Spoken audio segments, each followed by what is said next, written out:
सबको जय मसीह की। जय मसीह की। क्यों ना हम डिवोशन की शुरुआत करते हैं और प्रार्थना करते हैं।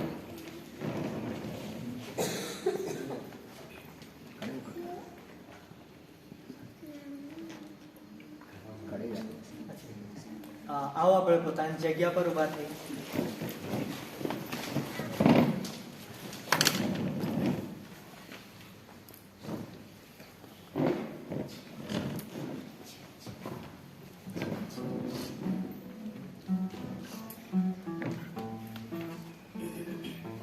आइए हम प्रार्थना करते हैं। पवित्र हमारे जीवित और महान परमेश्वर पिता, आपके प्रेमी नाम को धन्यवाद देते। आज की सुबह के लिए हम आपका धन्यवाद देते प्रभु, और धन्यवाद हो पिता परमेश्वर के प्रति भोर को जब आपके लोग आपके चरणों में आते प्रभु, और आपके द्वारा प्रभु बहुत सारी चीजें अपने जीवन में उपायों को पाता है प्रभु। होने देना पिता परमेश्वर, आज की सुबह में इस डिवोशन के समय को हम आपके हाथों में सौंपते हैं। आप हमारी अगुवाई करना प्रभु, आपके वचन के द्वारा आप हमें प्रकाश देना प्रभु, ताकि हम आपकी सच्चाइयों को पीछे चल सके प्रभु, और हमारे जीवन से आपको ऊंचा उठा सके प्रभु। होने देना पिता परमेश्वर, अभी हम जो भी गीत गाएंगे प्रभु, जो भी वचन सुनेंगे, जो भी प्रार्थना करेंगे, उन सारी बातों के द्वारा आदर महिमा आपको मिले प्रभु। पिता परमेश्वर, इस स्थान पर आपकी उपस्थिति है, आपकी अगुवाई के लिए हम आपका धन्यवाद देते प्रभु। धन्यवाद करते पिता परमेश्वर, आगे का हर एक समय आपके हाथों में सौंपते, आप अगुवाई देना प्रभु। ये प्रार्थना यीशु मसीह के नाम से मांगते हैं। तो क्यों नहीं इस समय हम गीत गाकर परमेश्वर की आराधना करते हैं। हालेलुया, स्तुति गाए, हम यीशु की स्तुति गाए। आइए हम तालियों के साथ परमेश्वर की आराधना करते हैं।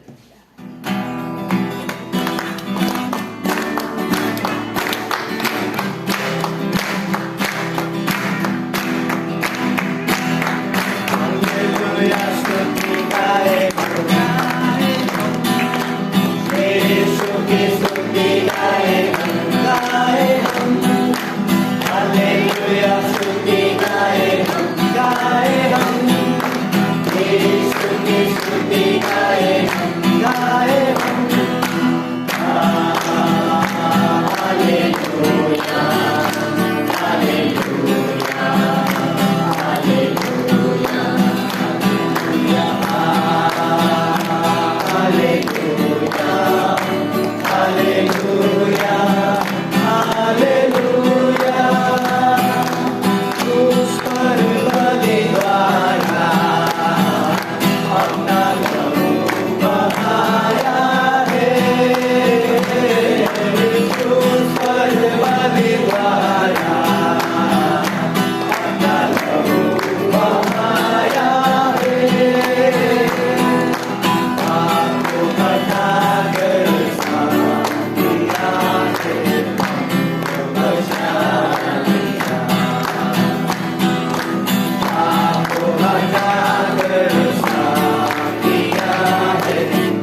पर्वत से भी ऊंचा परमेश्वर का प्रेम।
धन्यवाद Yeshu Masih.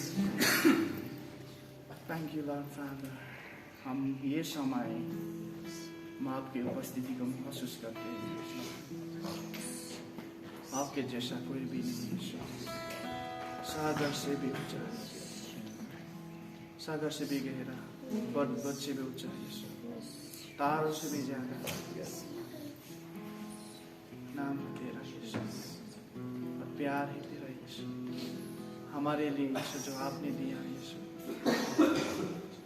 Thank you Jesus for this time.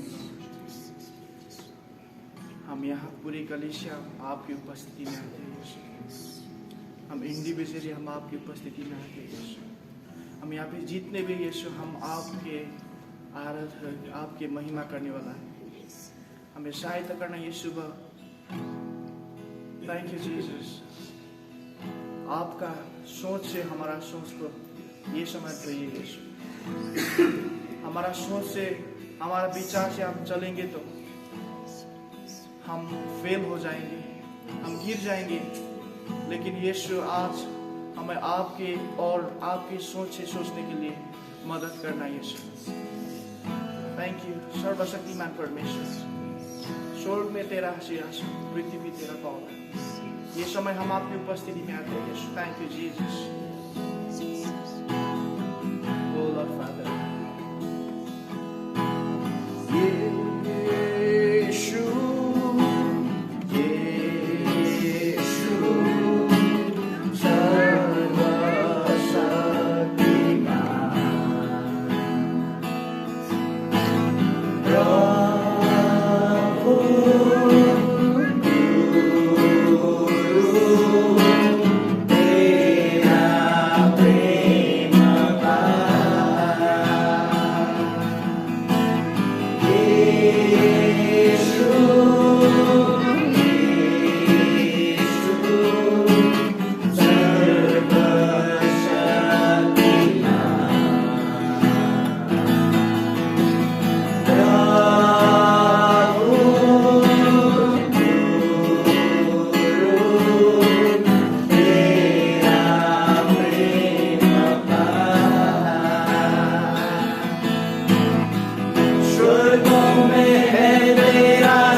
सब लोग मिलके गाएंगे क्योंकि परमेश्वर भला है, परमेश्वर महान है। यीशु यीशु सर्वशक्तिमान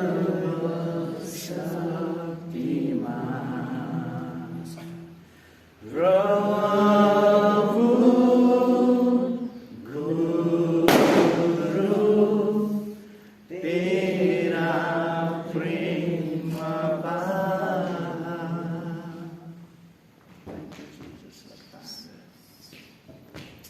अगर हम आपकी आराधना नहीं करेंगे, पत्थर भी आपकी आराधना करने लगेंगे।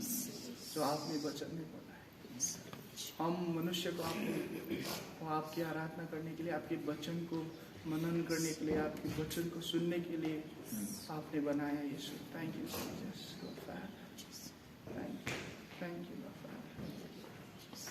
मनुष्य कुछ भी नहीं है यीशु, आपने हमें आपके स्वरूप में बनाया। Thank you Jesus. मैं आपके आराधक के यीशु, पूरे कलीसिया आपकी महिमा करते हैं यीशु।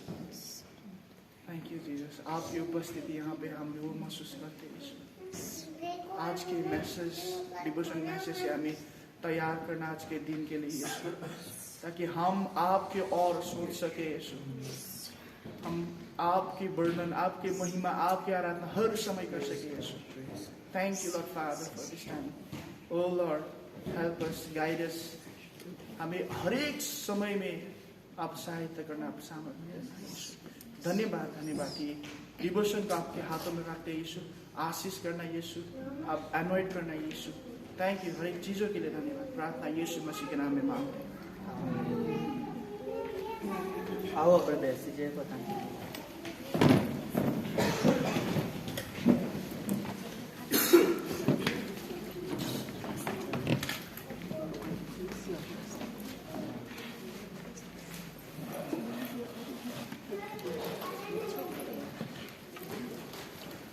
यस, क्या आप लोग तैयार है परमेश्वर का वचन सुनने के लिए? શું તમે દેવના વચનો સાંભળવા માટે તૈયાર છો? कितनी अद्भुत आराधना थी। અને કેટલી અદ્ભુત આરાધના હતી। क्यों ना हम परमेश्वर के लिए जोरदार તો ताली આવો बजाएं। આપણે દેવના માટે જોરદાર તાળીઓ પાડીએ।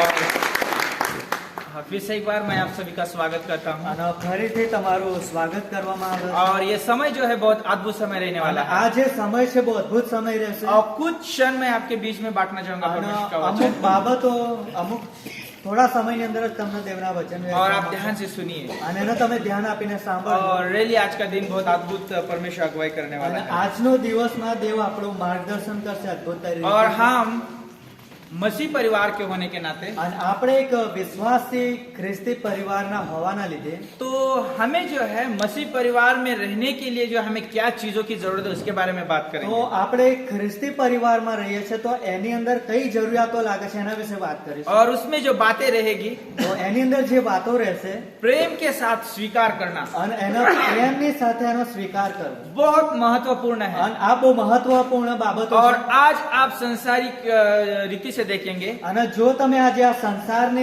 દ્રષ્ટિથી જોઈશો ત્યારે कोई मनुष्य जो है प्रेम के साथ स्वीकार करना नहीं અને चाहता है। કોઈ પણ માણસ કે છે પ્રેમની સાથે એનો સ્વીકાર નહીં કરતો। और यदि करेगा भी અને જો કદાચ કરી પણ લે तो भी उसमें शर्त होगी। તો પણ કે છે અંદર શરતો लागेली હશે। लेकिन यहाँ पर जब हम बाइबल में देखते हैं, પરંતુ જ્યારે આપણે બાઇબલની અંદર જોઈએ और ये છીએ बाइबल सिखाती है मसीह परिवार અને के बारे में, બાઇબલ કે છે કે ખ્રિસ્તી પરિવાર કેવું હોવું જોઈએ એના વિશે और શીખવે वो बाइबल बोलती है અને બાઇબલ આ પ્રમાણે કહે છે कि हर समय जो हमें प्रेम के साथ स्वीकार करना बहुत जरूरी અને है। હરેક સમયની અંદર આપણે પ્રેમની સાથે એનો સ્વીકાર કરીએ। क्यों? શા માટે એવું? आइए वचन से देखते તો हैं। વચન દ્વારા આપણે જોઈશું। यूहन्ना की किताब उसका पहला अध्याय उसकी 12 पंक्ति। યોહાનની લખેલી સુવાર્તા તેનો પહેલો અધ્યાય 12મી કલમ। और यहाँ में परमेश्वर का वचन बहुत अद्भुत रीति से कहता है। ત્યાં દેવનું વચન આપણને એક અજાયબ રીતે અદ્ભુત રીતે કહે છે। यहाँ पे कहता है परमेश्वर का वचन, અને દેવનું વચન અહીંયા કહે છે परंतु जितनों ने उसे ग्रहण किया उसने उन्हें परमेश्वर के संतान होने का अधिकार दिया, अर्थात उन्हें जो उसके नाम पर विश्वास रखते हैं।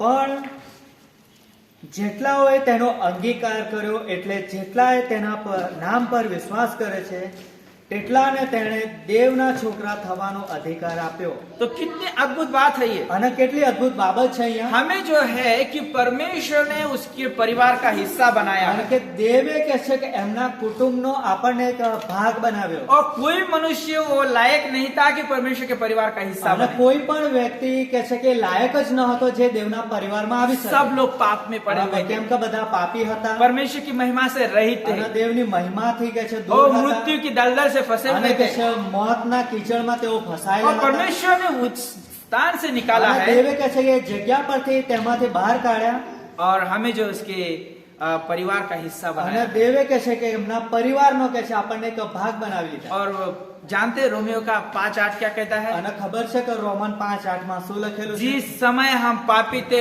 उस समय प्रभु यीशु मसीह हमारे लिए मारा અને गया। જે સમયની અંદર આપણે પાપી હતા એ જ સમયની અંદર ખ્રિસ્ત આપણા માટે મરણ પામે और हमें जो है प्रेम किया गया કે है, આપણને પ્રેમ કરવામાં આવ્યો हमें स्वीकार किया गया અને है આપણને કે છે અપનાવી લેવામાં और આવ્યો उसके परिवार में स्वीकार किया અને गया એમના है। પરિવારની અંદર આપણો સ્વીકાર કર્યો और जब आप इफिसियों की किताब उसका 2 अध्याय 19 पंक्ति पढ़ते हैं અને એફેસોનું પુસ્તક તેનો બીજો અધ્યાયના 19મી કલમ और वहां भी परमेश्वर का वचन बोलता है, અને ત્યાં દેવનું વચન કહે છે આપણને इसलिए तुम अब विदेशी और मुसाफिर नहीं रहे, અને એટલા માટે તમે હવેથી વિદેશી પરદેશી કે કોઈ મુસાફરી ના રહ્યા परंतु पवित्र लोगों के संगी स्वदेशी और परमेश्वर के घराने के हो પરંતુ गए। તમે પવિત્ર લોકોની સાથે કે છે કે દેવના પરિવારના લોકો થઈ तो ગયા। आज हम परमेश्वर के परिवार के व्यक्ति તો हैं। આજે આપણે દેવના કુટુંબના લોકો છીએ।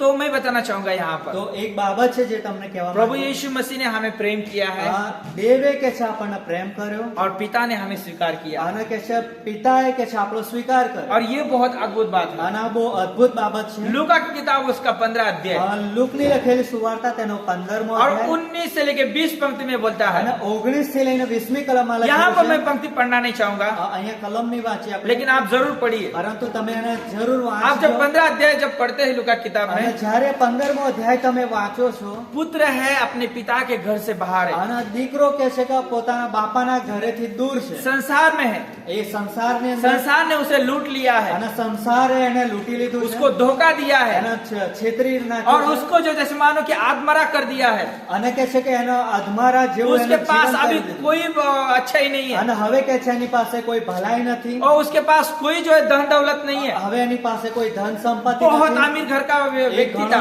ધનવાન વ્યક્તિ હતો, और इस समय जो है उसकी दशा क्या है पता है? પરંતુ હવે એની જે પરિસ્થિતિ છે કેવી છે? बहुत कंगाल बन गया है એકદમ દરિદ્ર બની ગયો છે, और वो કંગાલ। कंगाल स्थिति में है। અને કંગાલ સ્થિતિમાં આવી उसके ગયો છે। वस्त्र फट चुके हैं, એના કપડા ફાટી ગયા वो છે, उसकी दाढ़ी बढ़ चुकी है, એની જે દાઢી છે એ વધી वो ગઈ છે। सुअरों को चराते समय बहुत सारी बदबू आती होगी उसके અને કે अंदर છે से, ભૂંડો ચરાવે છે કે છે આના અંદરથી ઘણી બધી દુર્ગંધ આવતી और હશે। उसकी स्थिति बहुत खराब हो चुकी એની है પરિસ્થિતિ બહુ બગડી ગયેલી છે। और उस रीति से मनुष्य की स्थिति बन અને चुकी એ है। જ રીતે કે છે કે માણસની પણ પરિસ્થિતિ બની ગઈ और છે। दूसरा कुरिन्थी किताब उसका 8 और 9 में पढ़ते हैं અને બીજો કોરિન્થી 8 અને 9 માં લખેલું और છે। वहां भी परमेश्वर का वचन बोलता है અને ત્યાં દેવનું વચન એ પ્રમાણે કહે છે कि जब हम कंगाल और दरिद्र थे, અને જ્યારે આપણે કંગાલ હતા, દરિદ્ર उसी समय जो है એ જ સમયની અંદર यीशु मसीह जो है हमारे लिए जो एक कंगाल बना અને પ્રભુ ઈસુ ખ્રિસ્ત આપણા માટે કંગાલ બની ગયા, और वो हमें धनवान बनाया। કે જેથી કરીને તે આપણને ધનવાન और બનાવ્યા। वहां पे पता है आपको लूका किताब 15 अध्याय में क्या हुआ? અને લૂકની લખેલ સુવાર્તા 15 અધ્યાયમાં શું બન્યું ખબર वो છે पुत्र આપણને? कंगाल बन चुका है, એ દીકરો કંગાલ બની वो ગયો, दरिद्री बन चुका है, એકદમ ગરીબ બની ગયો છે। उसके पास कुछ नहीं હવે है, એની પાસે કશું જ નથી, लेकिन उसके पास एक सोच है, પરંતુ એની પાસે એક વિચાર હતો, मैं मेरे पिता के और जाऊंगा।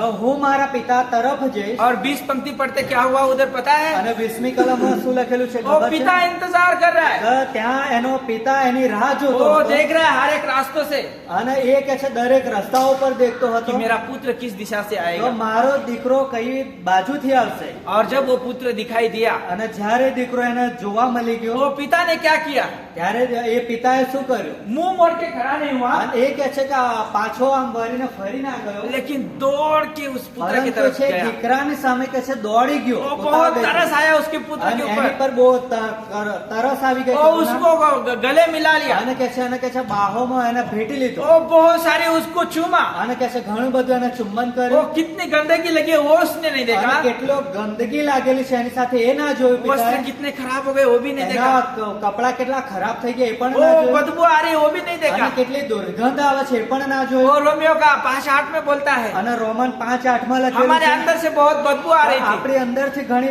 દુર્ગંધ वो આવતી बहुत હતી गंदे हो चुके थे। અને કે છે ઘણા ગંદા થઈ ગયા હતા આપણે। उस समय यीशु मसीह मारा અને गया, એ સમયની અંદર પ્રભુ ઈસુ ખ્રિસ્ત उस મરણ समय પામ્યા। हमें स्वीकार किया અને गया, એવા સમયની અંદર આપણો સ્વીકાર और કરવામાં उस पिता ने भी उस स्थिति में पुत्र को અને स्वीकार કે છે किया। એ પિતાએ કે છે કે એ દીકરાને પણ એ સ્થિતિમાં એનો સ્વીકાર કરી લીધો। और क्या हुआ पता है? અને શું થયું ખબર છે वहां તમને? पे जो है 5 बातें बहुत अद्भुत हो गई। અને ત્યાં 5 બાબતો બહુ અદ્ભુત બની ગઈ।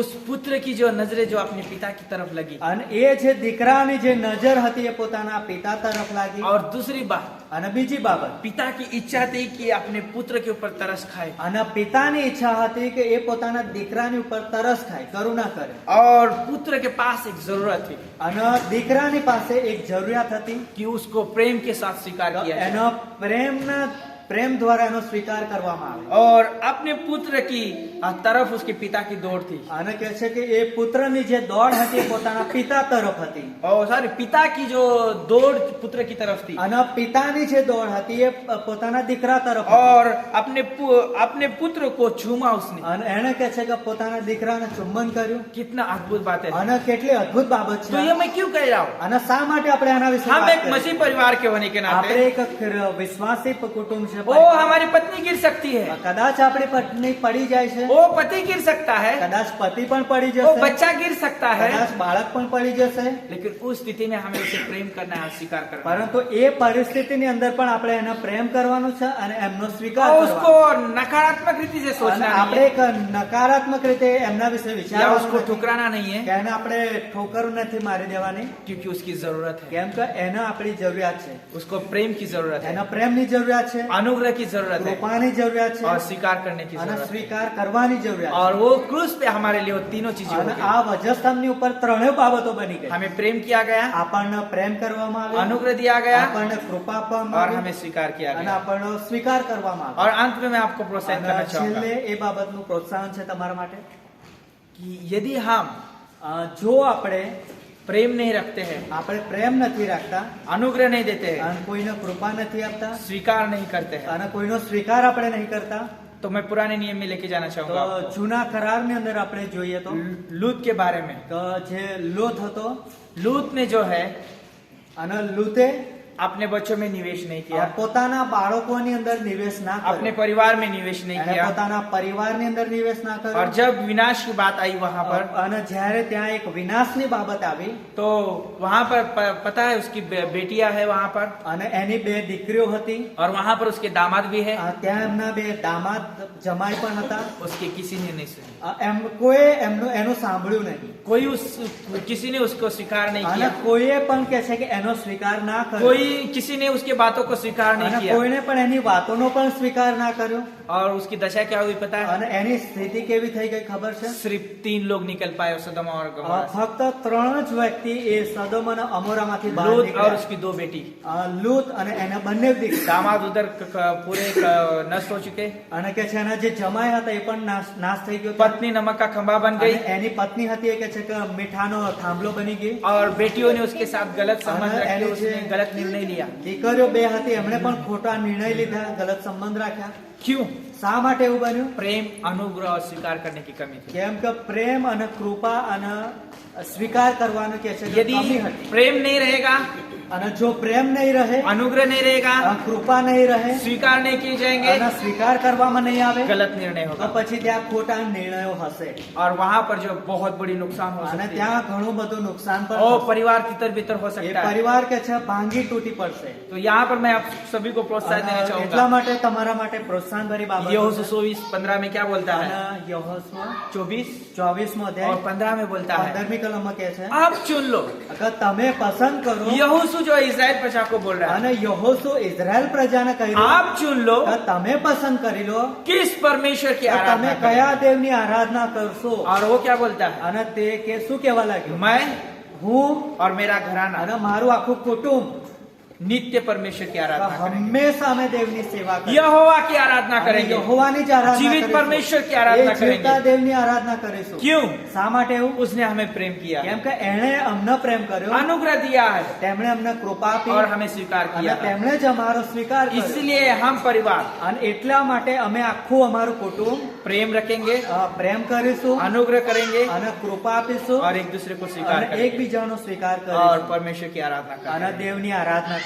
तो इस विचार के साथ તો આ વિચારની સાથે मैं આપણે आप सभी को प्रोत्साहन देना આપણા चाहूंगा માટે પ્રોત્સાહન ભરેલી બાબતો कि છે. आज हम दिन भर जो है प्रभु की आराधना करेंगे આજે આખો દિવસ આપણે દેવની આરાધના और કરીશું. हमारे पास बहुत सारे विचार અને आएंगे આપણી પાસે ઘણા બધા વિચારો પણ और हो આવશે सकता है कि उस विचारों के साथ दूसरों को चोट भी पहुंच અને सकती है કદાચ એ વિચારો દ્વારા આપણે એકબીજાને ઠેસ પણ પહોંચાવી या हो सकता है मेरे द्वारा भी आपको ठेस पहुंच કદાચ सकती है અમારા દ્વારા પણ તમને ચોટ પહોંચી શકે છે. क्योंकि मैं मनुष्य हूँ કેમ કે હું માણસ છું प्रेम की जरूरत है પરંતુ આપણને પ્રેમની શેની જરૂરિયાત છે अनुग्रह की जरूरत है કૃપાની જરૂરિયાત और છે स्वीकार करने की અને जरूरत સ્વીકાર કરવાની જરૂર છે है। तो प्रभु ने कदम उठाया है તો દેવે પગલું ભર્યું છે આપણા માટે और उसने हमें गवाह के रूप में અને रखा है। આપણને એક સાક્ષીના રીતે આપણને રાખેલા तो છે क्यों ना हम मसीह परिवार होने के તો नाते, એટલા માટે આપણે એક ખ્રિસ્તી પરિવાર હોવાના क्यों ना લીધે, हम एक कलीसिया होने के नाते આપણે એક મંડળી હોવાના લીધે अपने अपने परिवार में एक दूसरे को स्वीकार करें, આપણે આપણા પરિવારની અંદર આપણે એકબીજાનો एक दूसरे સ્વીકાર से કરીએ. प्रेम रखे, એકબીજાને આપણે પ્રેમ કરીએ, अनुग्रह दे। કૃપા આપીએ और ये प्रभु हमें सिखाता है અને આ જ પ્રભુ આપણને શીખવે છે और ये वचन हमें सिखाता અને है। આ વચન પણ આ જ રીતે શીખવે છે. आइए प्रार्थना करें। પ્રાર્થના કરીએ. प्रभु हम धन्यवाद देते हैं, आपकी स्तुति आपकी प्रशंसा करते हैं और इस विचार के साथ प्रभु हमें अनुग्रह के द्वारा प्रभु यीशु मसीह हमें चलाना, क्योंकि हमें प्रभु आपने प्रेम किया, स्वीकार किया और प्रभु यीशु मसीह अनुग्रह दिया है। और प्रभु धन्यवाद इस वचन के लिए। और प्रभु यीशु मसीह हमारी इस कलीसिया को, पासवान को, टीम को और पूरे प्रभु यीशु मसीह इस दिन को आपके हाथों में सौंप देगा। अगुवाई करें, मदद करें, यीशु मसीह के नाम से मांगते हैं, आमीन।